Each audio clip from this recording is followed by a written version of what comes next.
organizers, our presenters, and our attendees. So welcome to our panel on the biographical discourse of Ukrainian studies. I'm Oryslava Ivantsiv, Associate Professor at the Department of Theory and Practice of Translation at Ternopil Volodymyr Hnatiuk National Pedagogical University, and I have the honor of chairing this session today. So before we begin our panel, let me outline some important details for our proceedings. I would like to remind our speakers that the time allocated for each presentation is limited to 15 minutes. So please ensure that you strictly follow the allotted timing to allow for a smooth and timely session. Besides that, let me inform the audience that we have the function of interpretation. To activate it, you need to push the button of globe at the bottom panel and to select either Ukrainian or English channel. If you don't choose any, then you will just hear the original.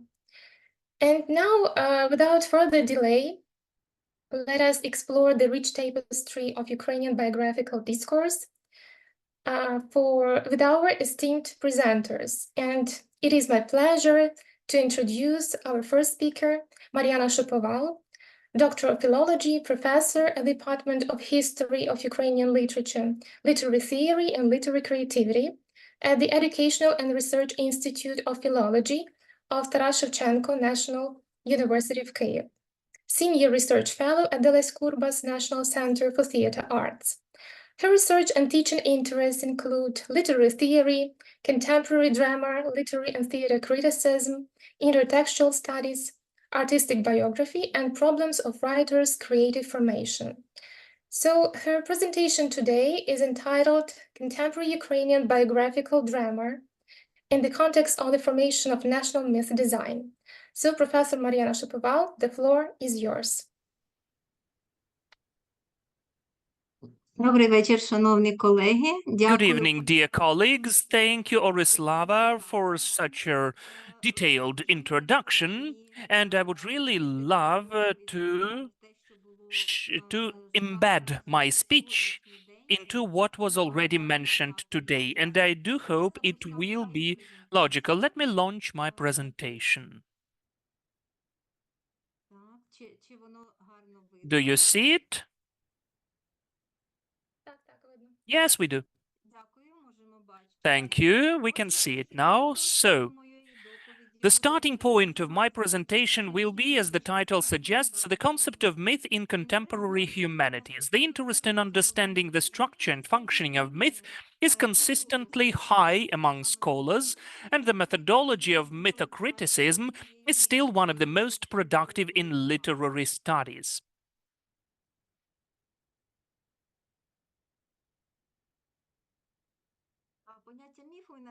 The concept of myth in its simplest interpretation means a universal narrative that explains reality through emotional and sensual images, but each scientific context will offer its own refinement of this definition. An interesting concept is the concept of Roland Barthes, who considered myth to be inherent not only in the consciousness of archaic men, but also in the consciousness or subconscious of modern men. According to Barthes, myth is not a fundamental structure, but a plastic illusion in which modern society is immersed. It is characterized by addressability, fluidity, and changing meanings, and anyone who creates a message can be its subject, the creator of the myth or mythodesigner. Now, after Roland Barthes and his semiotic studies, we are already talking about myths in the plural as their types, which could include scientific, artistic, traditional, political ones. Obviously, some of them have to be created by intellectuals for the purpose of communication in the narrow elite circle.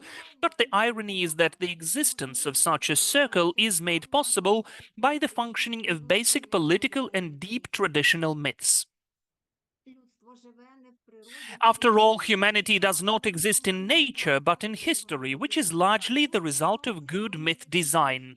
Therefore, in a situation of geopolitical shifts, such as the current one, interest in myth-making is growing, and the need to construct and/or reconstruct one's own national myth is an urgent need that ensures survival.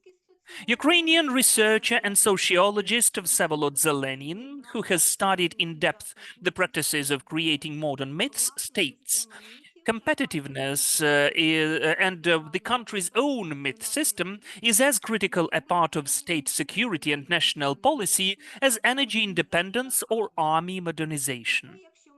However, if we look at the recent past, we will see that in the media field, only certain political parties competing with each other or agents of enemy propaganda could offer high-quality myth design to Ukrainian society.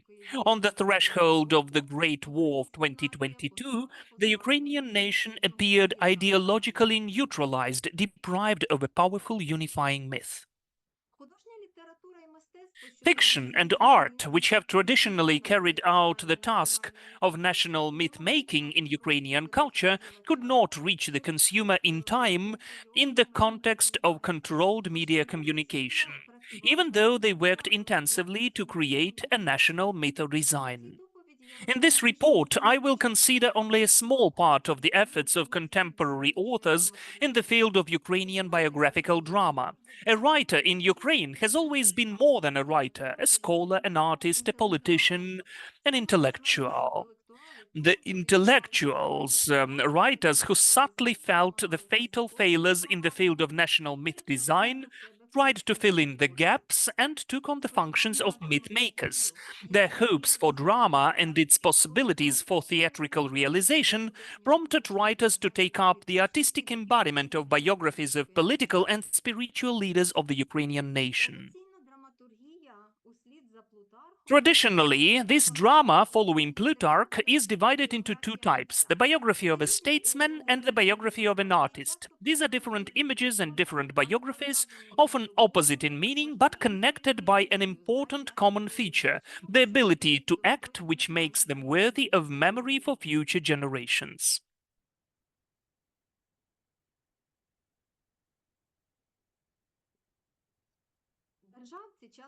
The statesmen, often tyrants, who became prototypes for biographical drama, were important not only as interesting protagonists, they were capable of not only changing historical reality, they were directly included in the pantheon of national heroics, and their narrated biographies primarily became the basis of a national or political myth.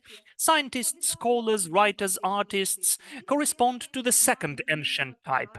Their actions were to change reality in the realm of the spirit, to create myth directly with words, to give hope to society in times of statelessness. A good biographical drama, therefore, is built around revolutionary figures, rebels, those who are the bearers of a new truth in life, who have the courage to defend this truth.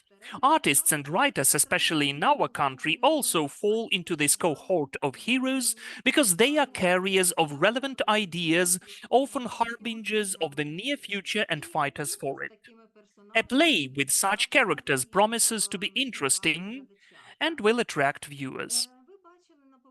You could see it, the previous slide, I will not come back to that.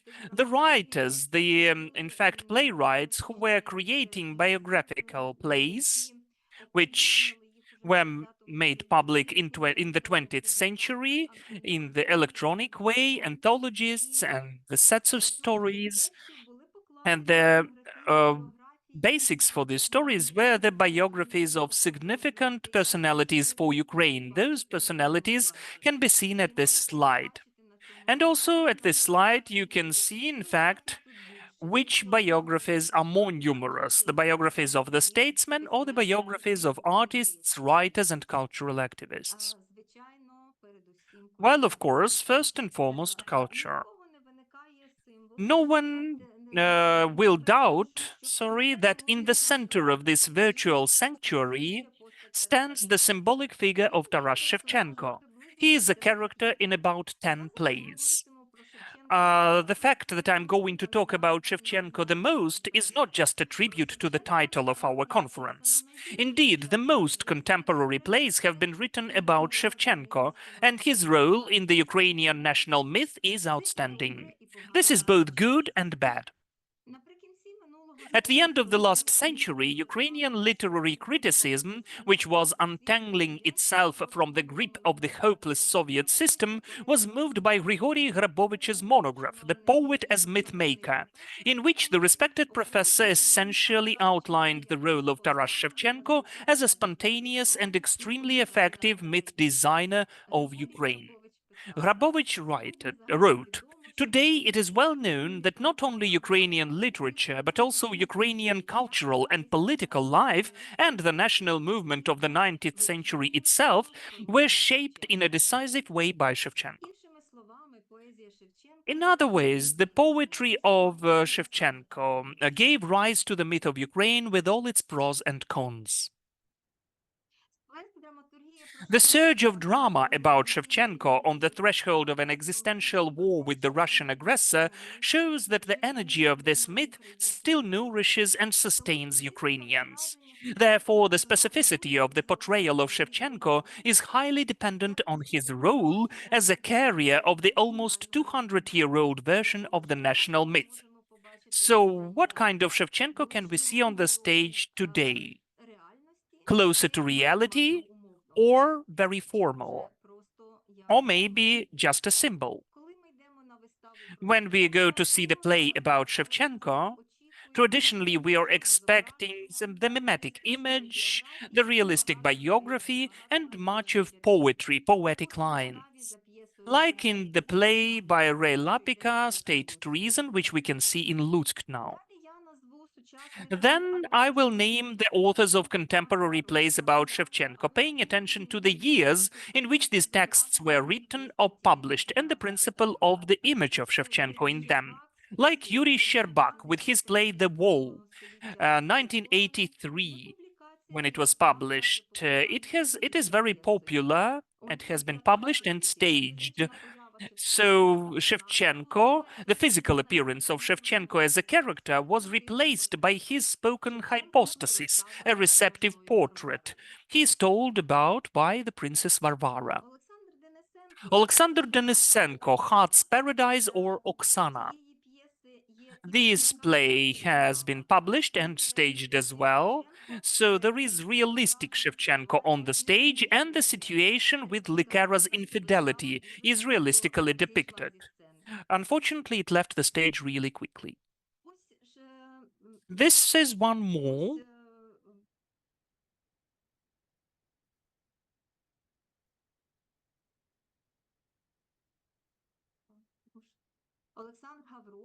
Alexander Gavroche, Diary of Private Tea.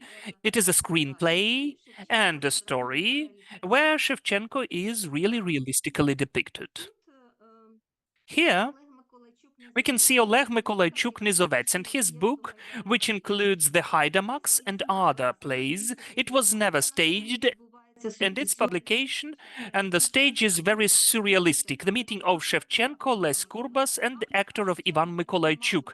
Shevchenko will not be present for a long time. He's a symbol, a silhouette, a dream. Перед вами портрет Григорія Штоня, автора п'єси. This is the portrait of another one, Grigory Shtol. The play was not staged, so Shevchenko is part of the play, and he's playing in dramatic. And now that's Stanislav Rusavetsky, and he has a couple of plays. Now, in the other play, also Shevchenko does not appear on the stage, but he's discussed and sought by the other like participants. Then there's another play, 100 Years of Happiness, and it's a bit secondary, but it's about Shevchenko. Now, in order to talk about the peculiarities of representing the image of Taras Shevchenko in contemporary drama, I would like to recall some of the laws of drama. Drama, in order to be natural and staged, it must depict a conflict that changes the lives of characters, and characters when they enter into a conflict, depict a stronger action. Therefore, it's difficult to show a person who's the subject of a social structure as a protagonist of a play. The protagonist must violate the structure even in the form of a scandalous negation. Surely Shevchenko is a good protagonist for such a play. He's a perfect prototype for the plot, and his life is full of tragedy, and we can confirm that he was moving away from his motherland and on his way to the marriage of friend, then it looked like, and finally, so if you look closely, this is a Cinderella story, and it's not for nothing that Shevchenko scholars often emphasize that Taras loved to draw on the walls with charcoal from a young age. But Ukrainian playwrights cannot easily and simply write a play based on this, because their audience still lives in the myth that Shevchenko created, and there's a significant conflict. You need to be very careful in whatever you're saying. The Shevchenko poet is the founder of discursivity, in the words of Foucault, as they say in university classrooms, the founder of our identity, and there are special requirements for his portrayal. Shevchenko is closely guarded by the cultural canon or cultural rules, while we can still imagine him as an angry citizen with a gas mask in his hands and a splint on his shoulder, or even a soldier of Ukrainian armed forces. It seems unacceptable to present him in a comic way. And Harold Bloom said that the literary canon is a set of the most important, valuable texts, and the main function of the canon in Ukrainian format, well, according to Marko Pavlishin, he says that the object of respect in literature was not so much a text as a person, or more precisely, the totality of the writer's biography, his works, and historical fate. And a writer, according to Marko Pavlishin, occupies or take a place in a series of similar special texts, which is more useful to consider not as a canon, but as a ikonostasis, and it directs the attention of the faithful to the holy person and requires hagiography.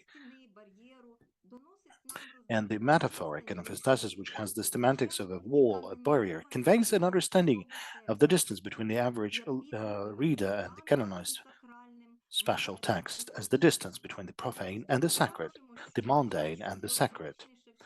And from this, we can see that biographical Shevchenko is a complex object and a dangerous one for a biographical drama, because it is protected by the national cultural canon, which is very slowly and carefully analyzed.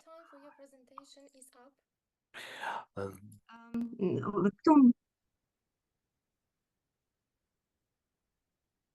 Так, тоді я завершую. Well, in this case, I will finish. I have just 2 more slides, and you can see the traps for a possible writer writing about the Shevchenko. And on the second slide, there's a way to move out of those traps.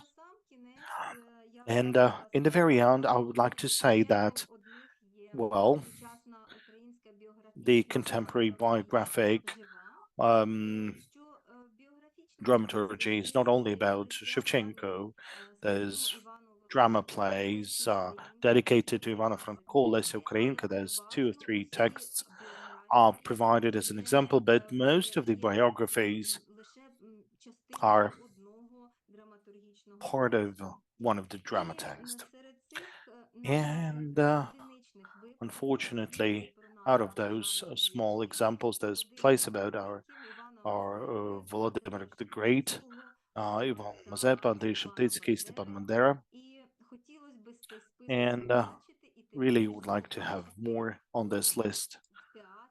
And we would really like to have this biography, the biography of those personalities in cinema and in theater, but unfortunately, the current cultural policy is not really helping us to have this happen now, where the current writers would be able to cope with that.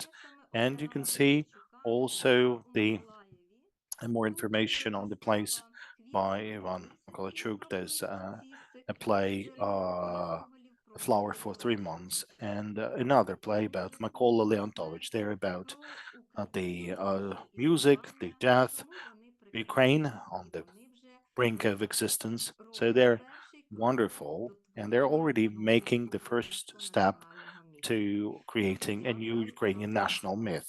So thank you for your attention. Professor Mariana Shapoval, for your insightful presentation. And I'm sorry for interrupting you, but we have to stick to the time limit. So, and now we will proceed to our next presenter, Snizhana Zhygun, an associate professor of literature theory at Borys Grinchenko Kyiv University. She's also a researcher at Taras Shevchenko Institute of Literature, Ukrainian National Academy of Sciences. Her research contribution is in style theory, in particular analysis, interaction of realism and modernism. Her current research interests are Ukrainian women's and children's literature of 1920s, 1930s, in particular ideological influence on literature and by literature. And today she will be speaking on the Second World War in Ukrainian women's ego documents. So, Dr. Snizhana Zhygun, whenever you're ready, please begin your presentation. Так, дякую. Мене чутно, все гаразд. Yes, hopefully you can hear me. So the topic of my presentation would be the women in the modern contemporary biographic novels. And it will be based on the novel, as you can see on the slide. But I would like to say that since the beginning of the Russian war against Ukraine in 2014, the central topic for Ukrainian women novels about the war has been the recovery of national identity. And that national identity in these novels is presented as a factor that gives the protagonists a foothold to turn from victims of war into a force. It's generally accepted that a collective memory is important for the establishment of national identity, as Anthony Smith said that one could almost say no memory, there's no identity, no nation. Now, in this situation, it's important for us to have this experience of wartime, but the closest experience for us was the experience of Second World War, and it was ideologically biased. Therefore, the deconstruction of narrative of the Great Patriotic War is part of the strategy of decolonizing Ukrainian cultural space, because based on Jonathan Brunstad and Alexander Melnik, the Great Patriotic War was positioned as the basis of a transcendent pan-Soviet imagined community. Contemporary war novels address those pages of the past that were silenced or rewritten during the Soviet era. That is why the authors address the topics of anti-Soviet resistance of the Ukrainian insurgent army as the apples of Eve or the others as the Holocaust of by Anna Gruver, and this historical immersion helps to demonstrate the national unity in space and time. At the same time, the knowledge of the past helps the protagonists to control themselves and survive the crisis. There's this trend in this works to gravitate towards the documentary, referring to biographies of historic figures, imitating a diary, which is most fully embodied in Senik's documentary novel, Because It Hurts. It combines the story of a real-life member of the anti-Soviet underground Anna Popovich with the autobiographical story of a young woman experiencing the Russian invasion of Ukraine. This text combines social expectations for a representation of the past that would help strengthen national identity and the author's quest to understand herself through the experience of another woman. So the topic of my presentation would be to find the certain balances. in the Senex novel, in order to demonstrate how the novel expands the horizons of social expectations and thus helps women with different histories to feel part of a community.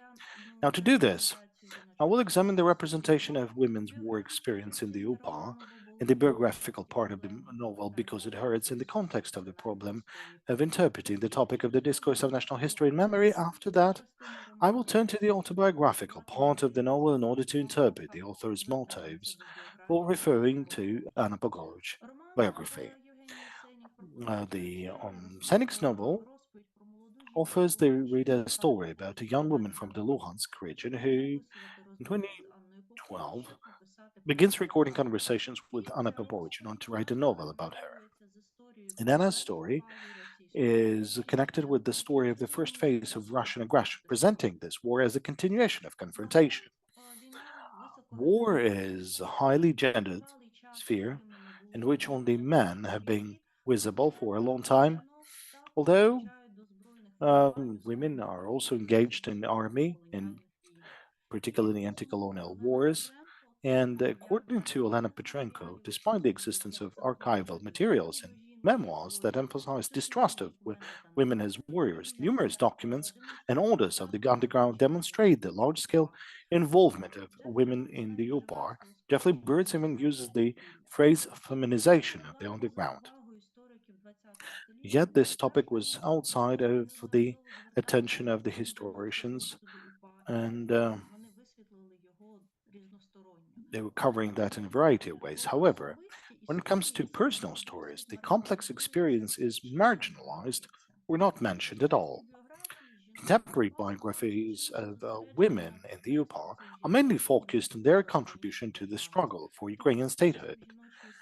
Now, this is how the women's stories are becoming part of the history of the struggle against enslavement. Literature of this topic is largely subordinated to dominant ideologies. Soviet literature was part of the strategy to devalue women's participation in resistance to Sovietization. And Ukrainian literature outside of USSR was portraying women as if as just like man. And in this tradition, there's portraits of ideologically strong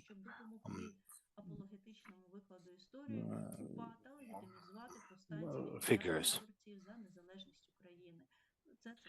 So there was also Olena Petrenko research about this. In this tradition, the authors mostly avoid comprehending the testing of the limits of traditional femininity, according to Oksana Kes. So referring to history in the context of this war helps to understand its causes and potential consequences, but the real experience of women conflicts with the traditional narrative.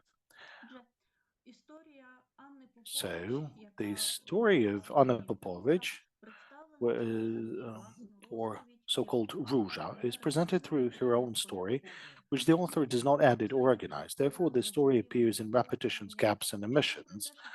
And despite the fact that this story involves famous commanders and several important NKVD operations against the UPA, it's not about them, but about women's experience. The story of Anna is the story of a girl who remembers the atrocities committed by Soviet troops, and so she joins the ranks of rebels when the Red Army approaches the Carpathians. And she suffers a lot of events until her house is captured by the NKVD. She's arrested, and then she was sent to the camps. She served 8 years and then returned to Ukraine. So it's the story of the struggle of the unconquerability of the nations. So the commander said before he died, Popovich, Ukraine needs you. Ukraine doesn't need dead people, it needs living people. So there's also this story of her relationship with the commander of Dolbush, Luka Hrunishak.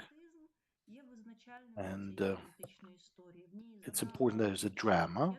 There's no room for some feelings and for some ideological assessments, but there's also the relationship with the enemy. However, in Anna's story, there are details that undermine this ambiguity, because this line begins with the violence that Anna refuses to talk about later. Anna mentions that she had a present from the detective who helped her to survive in Siberia.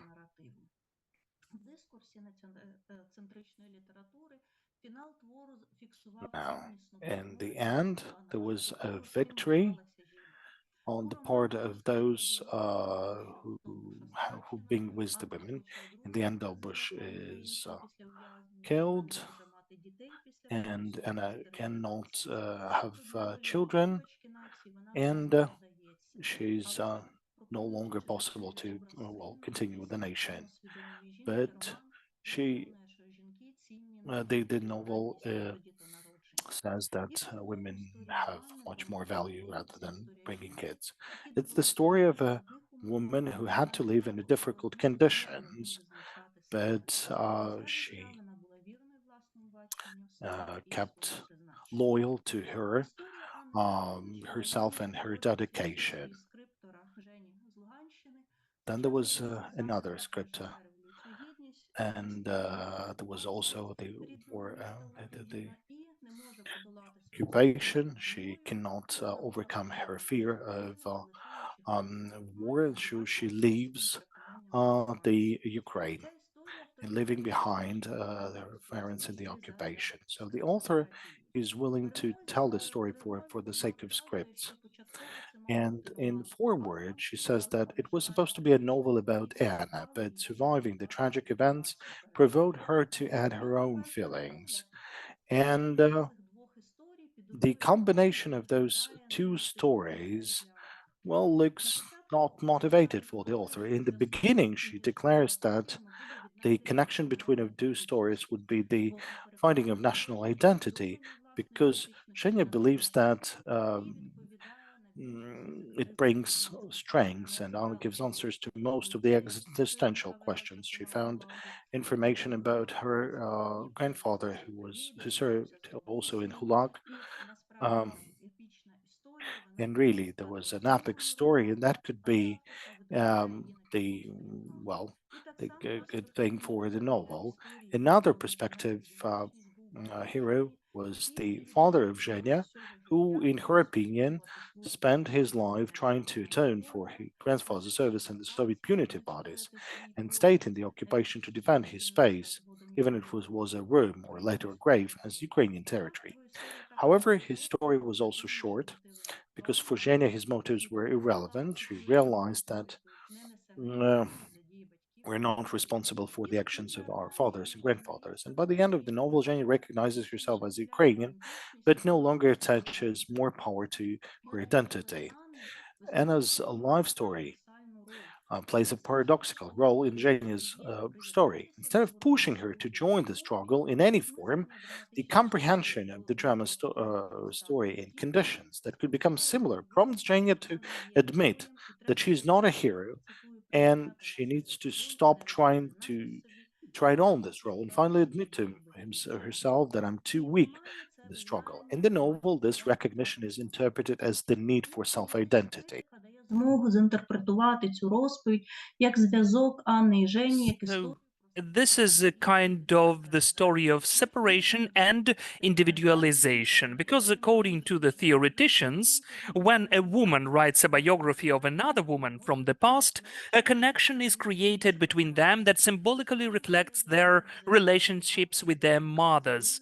So Anna is becoming a substitute mother for Zhenya, who she can get closer to in order to separate herself from her. And so the story, which was declared as a story about the search for national identity, turns into a story about the realization of one's own individuality. Zhenya perceives Anna's story as a model for the realization of her own subjectivity and does everything she can to achieve self-identity without looking back at social expectations. The public demand for a revision of history embodied in the policy of decommunization encourages women to address the topic of the Soviet past, in particular the war experience. Unlike the biographies written by historians who focused on the experience of women involved in the government, wives of the main commanders, Yevgenia Senik's novel tells the story of an ordinary insurgent who survived the war and imprisonment, retaining her unbreakable spirit. In this way, the novel expands the circle of those whose experience is important for modern women. Anna's story, told in her own words, reveals both the authentic experience of a woman in an anti-Soviet resistance unit and the emotional experience of trauma and psychological crisis. Her story reveals the gendered experience of war and the story about the commanders Khrom and Dolbush. Her story is about preserving her own identity, and it is the story that Yevgenia Senik offers her readers as valuable. In the autobiographical part, the author shows that knowledge of the authentic experience of the past is important not only for the political sphere but also for the psychological one. Zhenia's story about her experience of separation from Anna invites readers to reflect on the fact that identifying with the heroines of the past is not the only way to comprehend the text. It encourages the recognition of the multiplicity of scenarios of living through war and asserting one's own identity, which in turn helps women with different life experiences to feel part of the national community.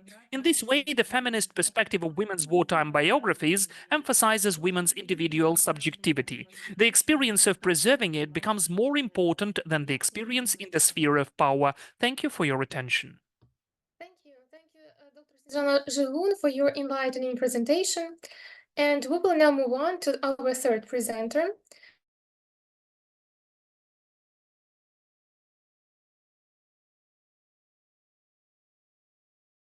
Areas of the history of Shevchenko studies, Modest Levicky's creativity, Ukrainian classical literature as a geocultural and mental integrity. Her presentation today is entitled Modest Levicki, Formation of the Authors and Heroes' Identities. So, Professor Olha Yablonska, the floor is yours.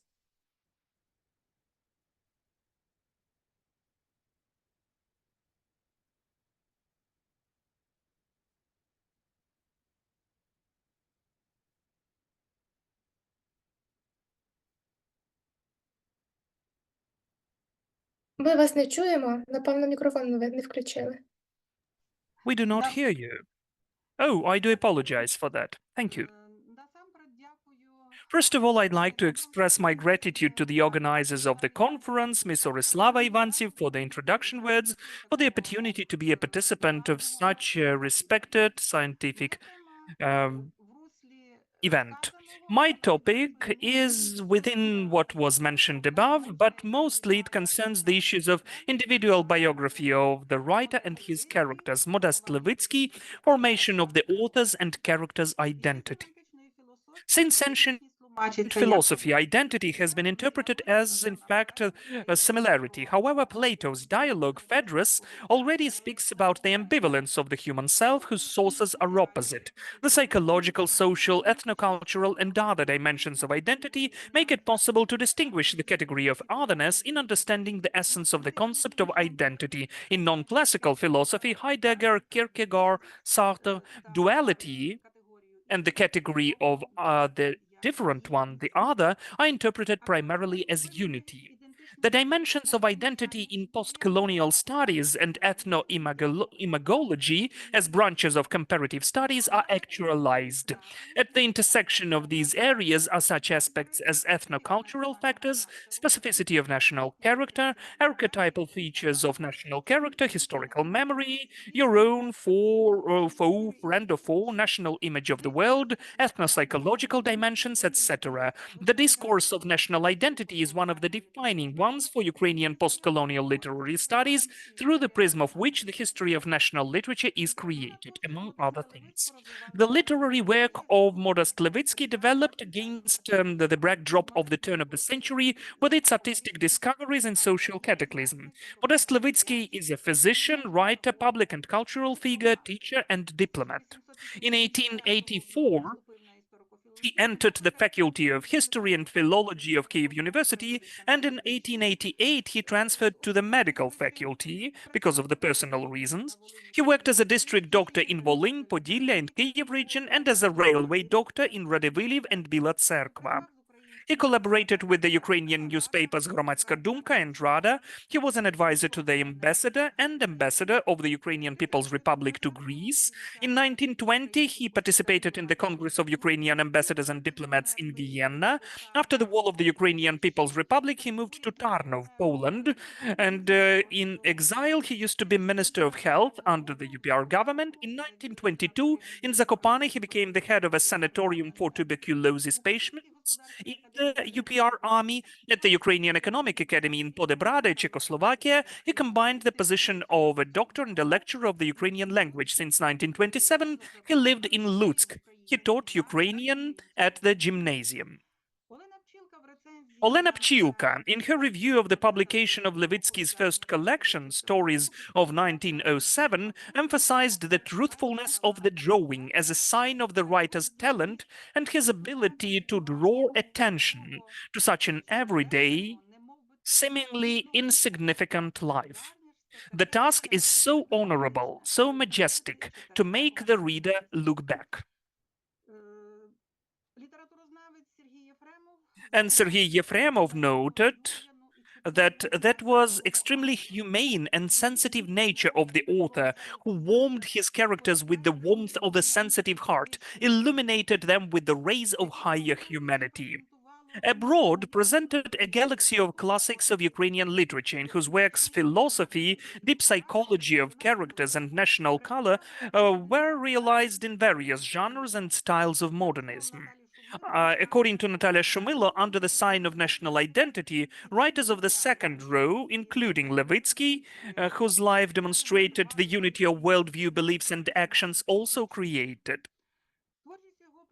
His work presents the ways and means of transition between old and new thinking. While his early dramatic works are still in the canon of everyday realistic drama, his short fiction, on the one hand, absorbed the achievements of religious prose of the second half of the 19th century, and on the other hand, clearly demonstrated attention to psychological detail, impressionistic sketches, naturalistic accents, in combination with other stylistic manifestations, acquired a new quality. And he is working in special genres, images from the life and stories, obviously.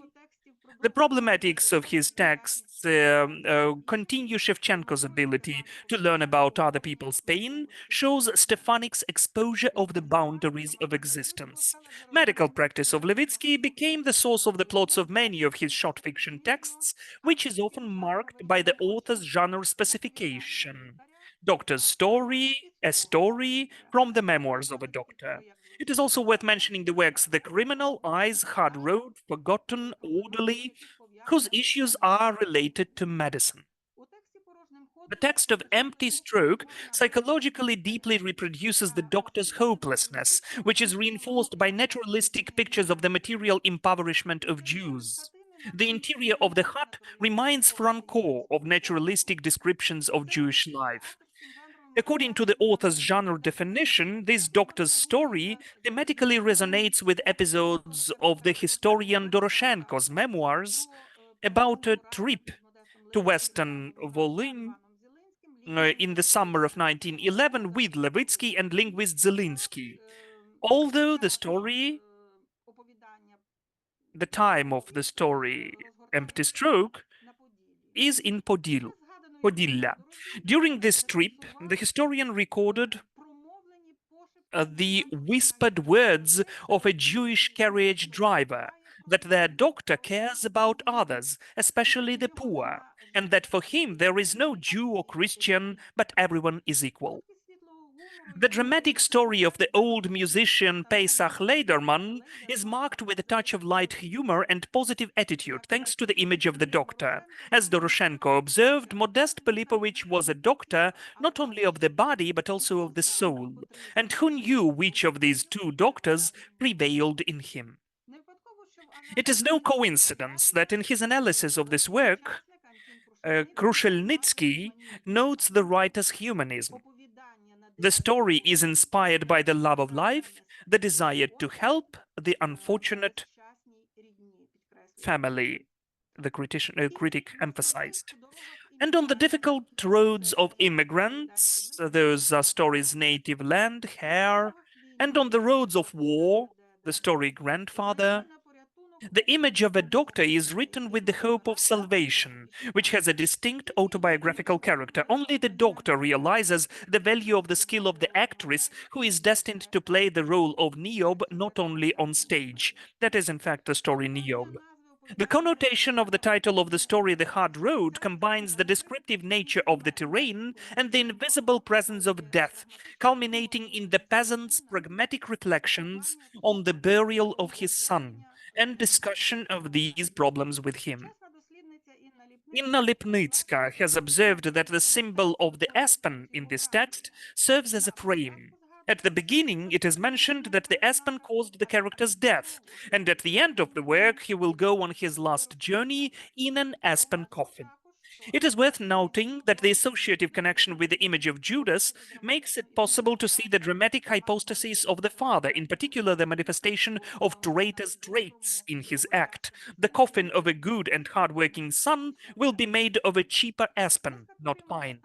A number of Levitsky works are dedicated to the fate of children abandoned by their parents. Only need and hopelessness, difficult family circumstances encourage parents to do this. For a newborn girl in a large family, being placed in an orphanage meant survival. This is the plot of the story, A Good Deed. However, the letter of the law often stands in the way of a child's future placement. In the story By Law, the Lutheran religion became such an obstacle for an Orthodox girl.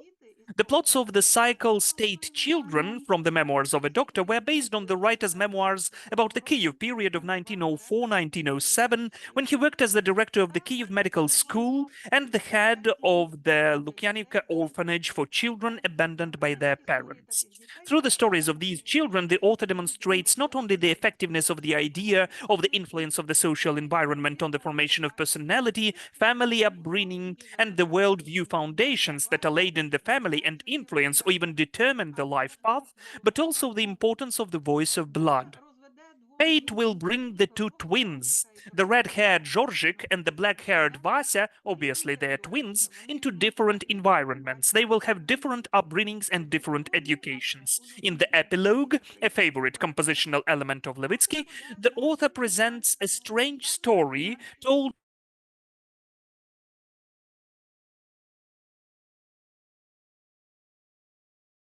by a red-haired, shaggy Bolshevik, and the reason for this was a cross, the same one he had worn since childhood. His medical education and medical practice allowed Levitsky to expand the range of his observations and take from what he saw the most necessary things for his work. He convincingly and scientifically depicted the shades of a person's state of mind, his mood, state of excitement, feelings of anxiety, fear, etc. A vivid confirmation of this pattern is the story Eyes. Looting, in the understanding of the protagonist Oleksa Kupchak, a peasant yesterday and now during the Japanese War an assistant at the infirmary, is explained І не by сприймає. simple pragmatism and is not perceived as a sin. However, the psychological trauma of experiencing a tragic situation when the life of a seriously wounded man depended on him, and Oleksa decided that he did not need to save him, led to madness. When war breaks out again, an external factor that exacerbates the problem, the illness worsens and the man commits suicide. In this tragic story, the author develops the image of the eyes as an important psychological detail, which is intended to show both the depth of the experience and the inevitability of the consequences of the deed. The story The Criminal also focuses on the problems of psychological experience of sin and suicide. The action of this work is largely set in the inner world of the heroine, although there are, of course, traditional descriptions, the visual images in which testify to the author's observation. Vaska Mazurishina is an unmarried mother deceived by a yard hireling. She gives birth to a lifeless child, which is secretly buried by the widow Mazuriha. The patriarchal village condemns Vaska, even considering her a child murderer, while the village children will call her a convict. She will be arrested. The author subtly underlined the behavior of the heroine as mentally disabled. She looked from one side to the other like a cornered animal, not knowing what she was doing in the world and what those people wanted from her. She first experiences a psychological death and later commits suicide. The text contains allusions to Grinchenko's short fiction, like Dokia from the story The Convict. Vaska feels like a convict, and like Natalia from the story The Bell, she does not understand Russian. Only the doctor who translated the questions to her in court into her native language looked at her with sympathy. The plot of the story The Criminal, on the one hand, was inspired by Levitsky's medical practice, and on the other hand, it demonstrates the author's belief in the importance of his native Ukrainian language. Levitsky's philological interests include not only linguistic works on various branches of linguistics, on grammar, on, in fact, official papers writing, and Polish language audience Ukrainian studies, but also translations of works by Ekman Shetrian, Raffaello Giovagnoli, Anton Bill Sinclair, Selma Lagerlöf, Eliza Orzeszko, and others. The issues of his fiction texts reflect his awareness of the oppressed position of the Ukrainian language in the Russian Empire, and his opinion about the self-sufficiency of the Ukrainian language. The short story In Court was published in 1908 under the pseudonym Vyborny Makohonenko. By the way, Levitsky used numerous cryptonym and pseudonym. This story contains a note explaining the ideological intent, to show how mistaken are those people who think that Russian is completely understandable to our peasants, and that is why it is possible to use only Russian in Ukraine, and despise our native Ukrainian language. Using the material of problematic situations that arise during court hearings, the writer demonstrated the richness of the lexical composition of the Ukrainian language, the difference between the Ukrainian language and Russian, and accordingly proved the need for the functioning of the Ukrainian language not only in domestic use. Levitsky's Ukrainian-centric worldview also includes his concern for the cause of honoring the memory of Taras Shevchenko. The story House Disaster, first published in the newspaper Rada in 1908 under the pseudonym M. Pilipovich, recreates an unsuccessful attempt to erect a monument to Taras Shevchenko in Kyiv on the eve of the anniversaries of 1911 and 1914. The atmosphere of fear and uncertainty prevailed, so the conscious protagonist of the work, Pilipovich, clearly autobiographical, failed to convince either a Ukrainian writer, a sincere patriot, an old community activist, a young social democrat, or a wealthy descendant of a glorious Cossack family to donate money to this great national cause. Along with the I have to remind you of the time limit for your presentation. Добре, спасибі. Я завершую. Okay, I'm just finishing. So, along with the reasonable argument that the intellectuals fail to educate the consciousness of the people, the work contains a utopia, complete naive plot device. Only Russian official, having taken an interest in the monument, donated rubble himself, deserving more than the funds Pilipovich has set aside for this cause. Робота в Луцькій гімназії спонукала письменника до створення текстів для дітей. Серед них Working at the Lutsk Gymnasium shaped Levitsky's need to write for children, and дві частини. there's two parts. Кульмінаційною The частиною culminating part сон, в якому являється is the dream дитині, і where a grandmother comes and explains the mistakes made by Petrus, and two additional parts that are very important. The first is the legend about the Hebrews who were tormenting the Christ, and we remember that Panas Milny and others also used this part, and there is a dream of Petrus as well, the one that I've already mentioned. The priest's explanation of Petrus' dream is similar to the grandmother's, and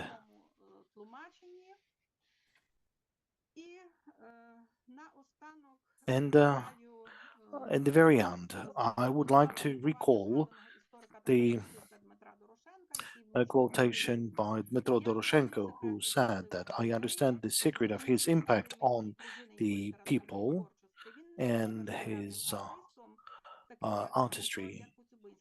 He wasn't something like Franco, but he was an artist in a longer dimension. But what he was writing came from the depth of his heart and caused a great effect because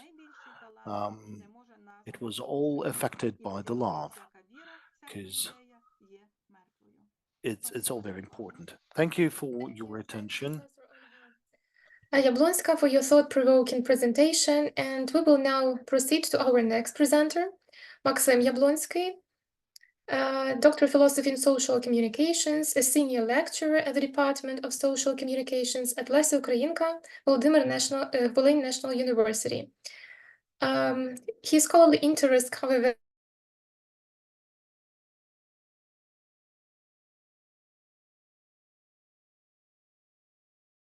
on a portrait of journalist and publisher Petro Volynyak against the background of 20th century ideologies.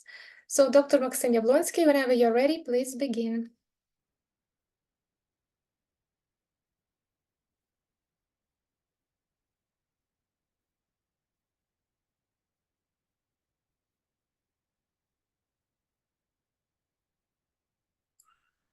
Unfortunately, there's nothing on the air to interpret.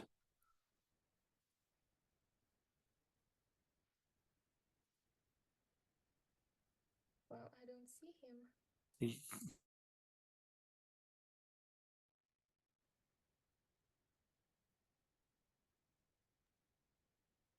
Well, then probably we'll proceed with another presenter. Just a minute.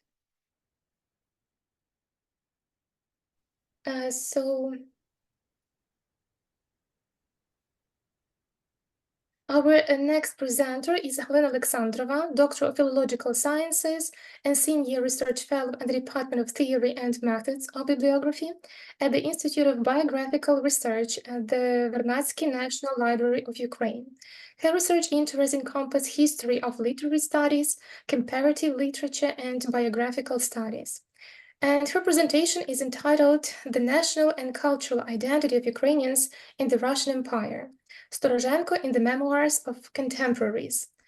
So, Dr. Helena Alexandrova, please proceed with your presentation.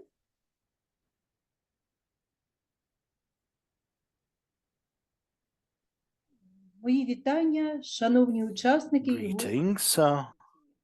dear participants and guests of the conference. For over 3 decades, Ukrainian scholars have been facing the urgent objectives of restoring historical memory and asserting their own national identity.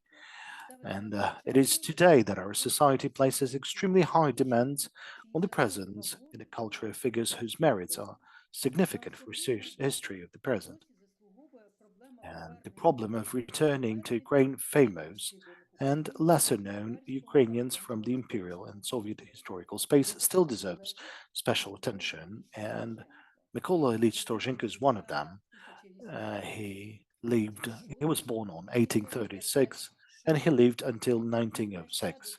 He was a descendant of a well-known Cossack and later noble family that belonged to Ukrainian elite.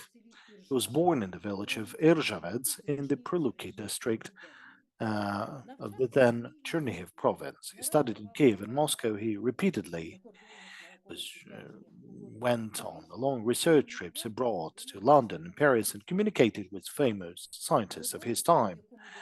The era in which this individual lived was characterized by the continuation of a negative tradition, the incorporation of the Ukrainian elite and its intellectual forces into the system of Russian Empire.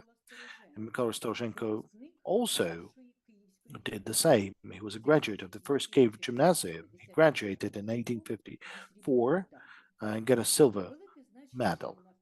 So the young man acquaintance was the famous Slavic scholar Osip Budansky, a professor at Moscow University, was of great importance to him, and under the influence of his father's fellow countrymen, Storozhenko entered the Faculty of History and Philology of the same university. And without a doubt, the education and universities were primarily instruments of Russification in the empire. Their graduates were mostly linguistically and culturally assimilated and lost their natural identity. Now, Mikhail Storozhenko also made his academic and professional career in Moscow. After defending his doctoral dissertation, he became the head of the Department of World Literature at Moscow University. Storozhenko's research was centered on Shakespeare's work and his works. His works on Shakespeare gained him worldwide recognition. In the field of Ukrainian literature, the scholar paid most attention to Taras Shevchenko. Recently published archival documents showed that Storozhenko was under police surveillance during his London studies and could not count on teaching in Ukraine. Today, it is necessary to address his legacy in the context of the development of Ukrainian science and culture, and he is mostly written about as a Russian literary critic. The criterion for this is not only the Ukrainian origin of the figure, but also his Shevchenko studies, constant ties with the native country, native land, public and educational work in the homeland, cooperation with Kyivska Storona magazine, and communication in Moscow mainly with people from Ukraine. I would like to analyze the memories of Mykola Ilyich Storozhenko. First of all, to trace the aspects of the national and cultural identity of this personality. National identity is understood as a construct that manifests itself not only at the collective level, but also at the individual level. That's the individual's awareness of his or her belonging to the nation. In 1909, that's 3 years after the death of literary critic, a collection of memoirs in memory of Mykola Storozhenko was published. Its authors did not limit themselves to recording the stages of his life and work, but tried to find out the kind of a deeper and internal mechanisms of personality's evaluation, his national and value orientations. The literary critic Matvey Rozanov noted two of the most important factors that a future biographer of Storozhenko had to take into account: his Ukrainian origin and his education at Moscow University. For a youngster from Ukraine in the first years of the student life, he faced a problem of adaptation, adjusting to a new role. It was a question of changing or preserving national identity. It was important to preserve this moral core, the national outlook formed in his homeland, not to forget the spiritual heritage of his family and people, and not to be dissolved in the imperial sea. The evolution of Storozhenko from a lowly, inexperienced newcomer, a little Russian, with his gifts, hopes, and search for a life path, to the first representative of the new scientific field, world literature, that was described by the literary critic Oleksiy Vasylovsky. He also noted that Mykola, the son of a landowner, was in a difficult financial situation during his student years because of the relationship with his father, but he accepted his first series of challenges with dignity, and he fought his battle of life with humor. Almost all of the memoirs mentioned the Ukrainian component of Storozhenko's cultural identity. The words about his Ukrainianness did not contain disdain or humiliation, but even envy of the place where he grew and he was formed as a person in harmony with the people and nature of Ukraine. The childhood and youth created the spiritual world of this man and forever linked him to the native land. Uh, the historian Dmytro Sheremetevsky wrote, "A little Russian by birth was born in his mother's family estate among the picturesque nature, bathed in the rays of the bright Ukrainian sun he spent his childhood." Translator Vera Spaska emphasized that the soft, harmonious nature of Mykola Ilyich was as if permitted by the rays of the Ukrainian sun. Another literary critic, Matvey Rozanov, emphasized the Little Russian stream was noticeably visible in the whole composition of both the physical and moral personality of the scientist. So these also show the advantages of his origin. From under the gentle sky of his beautiful homeland, Storchenko brought to us, to the harsh north, a purely southern mobility and liveliness, a sensitive receptivity to everything poetic and beautiful, a clear harmony of an extremely sensitive and tender soul, and an inexhaustible supply of charming humor. Rozanov mentioned that both in his appearance and moral character, Storozhenko had undoubtedly the features of Little Russian origin and was the embodiment of the ideal South Russian intellectual type of people. The folklorist Mykola Yablonska also singled out anthropological and psychological features of the Ukrainian in Storozhenko, and he wrote, "A typical Little Russian in character and even in appearance, widely educated, loving his homeland tenderly." The famous Danish literary critic Georg Brandes synthesized the concept of Russian and Ukrainian, which was typical of the time, and emphasized Storozhenko's spiritual balance, which came from the breadth of the Russian nature and the intimacy of Ukrainian temperament. Alexei Veselovsky recalled, "A Ukrainian by birth, he influenced the Northerners with the freshness and spontaneity of his tribal type." Matvey Rozanov ranked Storozhenko among those talented Little Russians who, like Gogol, Kostomarov, Bodyansky, and others. I apologize, Osip Bodyansky, if you take a look at the slides. He's a professor of Storozhenko in Moscow University. So, a translator, professor.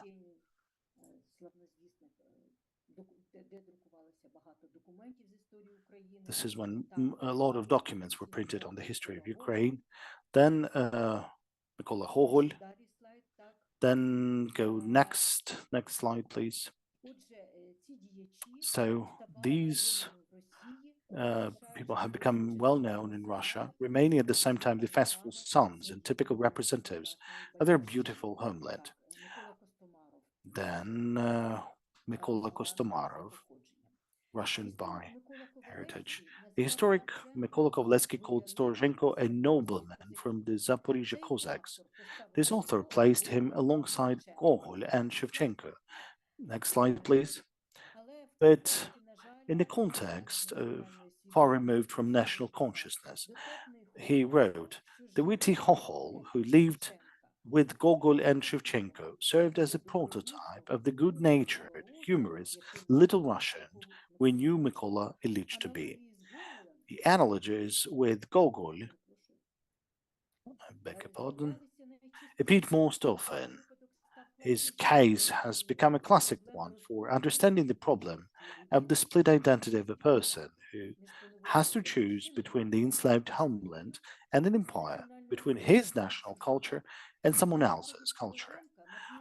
Using Storozhenko as an example, Matvey Rozanov outlined the fundamental differences between Russians and Ukrainians, which in particular relied on the presence of humor, which is an essential element of Ukrainian national psyche. And he also wrote that with an inexhaustible supply of humor, he was a phenomenon not quite familiar to us in the far north. and had a fascinating effect. The historian Ivan Grinchenko recalled the professor's liveliness, a unique softness and delicacy of his jokes which never offended the interlocutor. The authors emphasized that Mykola Ilyich knew the Ukrainian language very well, which was spoken in the Storozhenko family, and he read Ukrainian works, mostly of a humorous nature, perfectly. The fact that Ukrainian was spoken in the Storozhenko family is very important because language, according to contemporary researchers, is a key component of national identity. The writer Olena Pchilka recalled that Mykola Ilyich read books in Ukrainian, knew about the news of Ukrainian literature, spoke Ukrainian in the family estate. He found his roots, his family. It was his history, his culture, and his values.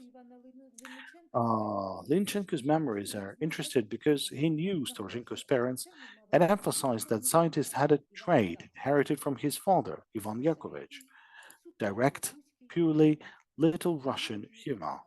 An important detail is that the tendency to joke was confined to the intimate circle of friends, but did not affect the scholar's teaching and research work.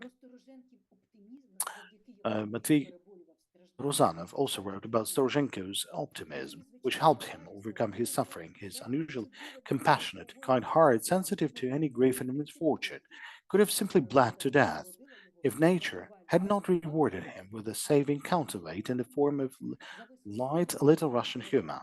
In the words of Mykola Ilyich himself, humor served as a shield for Ukrainians to protect themselves from the blows of fate and the hardships of life. This shield, saving him, also had the ability to attract the sympathy of everyone who communicated with Storozhenko. Witty, quick-witted, he had a purely Little Russian, mild and inoffensive humor, said translator Grishal Hen. A description of Storozhenko's Ukrainian personality is also found in the memoirs of economist Ivan Yanzhou. There are few people in the world as kind, as cheerful, funny, and witty as he was. In his company and presence, one could not be bored, let alone sad. Sometimes, when recalling the anecdotal incidents from his life, the author, however, descends to the definition of Khokhlatsky humor. For some reason, he is impressed by the combination of a sense of humor and intellectual capacity. With this enormous, purely Little Russian humor, Mykola Ilyich was distinguished by great mind, was versed in literature, and had an amazing memory, especially for poetry, he wrote. In the memoirs of Mykola Yanchuk, he draws attention to abnormal circumstances in which Ukraine was a part of Russian Empire. Therefore, talented representatives of the Ukrainian people were forced to strive to escape from these circumstances into a foreign environment in order to find a way to apply their strengths and abilities. Yanchuk cites a long list of Ukrainians whom Russian literature, science, and art are proud of, even though they were flesh and blood Ukrainians. In addition to Gogol, Kostomarov, and Budyansky were the most common examples of Ukrainians who worked in the field of the empire. He names Shchepkin, Bogdanovich, Narizhny, Mordovtsev, Hrebinka, Trutovsky, Karazin, Mikeshin, Maximovich, Kistakivsky, Dashkevich, and Markevich. And the author of the memoirs also includes Storozhenko in the galaxy of these, in the words, teach that to Ukrainians. The personality of this figure, according to Mykola Yanchuk, serves as the best proof of the abnormal situation in which Ukraine was. According to the author of the memoirs, Mykola Ilyich was always connected with Little Russia in his heart. This was evidenced by Storozhenko's constant attention to the most important representative of Ukrainian literature, Taras Shevchenko's biographer he was. Свідоме українство Стороженка назвав його ідейним діячем. Mykola Yanchuk, exaggerating Storozhenko's conscious Ukraineness, called him an ideological figure of Ukraine, a fighter for its ideals, of whom not only Ukraine but also the whole of enlightened Russia should be proud, and reminded him. Storozhenko hoped that someday some of his scientific output would go to Ukraine, make its humanitarian impact, and then his countrymen would remember his name with gratitude. For Andrei Nikovsky, the author of a review of the collection In Memory of Mykola Ilyich Storozhenko, published in the newspaper Rada 1909, The author's emphasis on Storozhenko's Ukrainian origin and his purely Ukrainian spiritual organization provoked more complex considerations and reflections. He believed that the national consciousness of this figure was much lower than that of Drahomanov or Kostomarov. Nikovsky bitterly emphasized that Storozhenko was a Ukrainian by blood, by nature, but very little by consciousness. Дякую. Дякую. Thank you. Закінчую. So this is the end almost. So, the memoirs of contemporaries, which reflect the national and cultural components of Mykola Storozhenko's identity, are an important source for his biography as a prominent Ukrainian figure. Дякую за увагу. Thank you for your attention.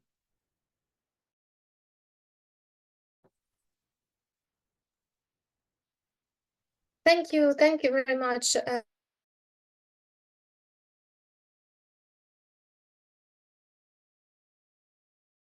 On the biographical discourse of Ukrainian studies.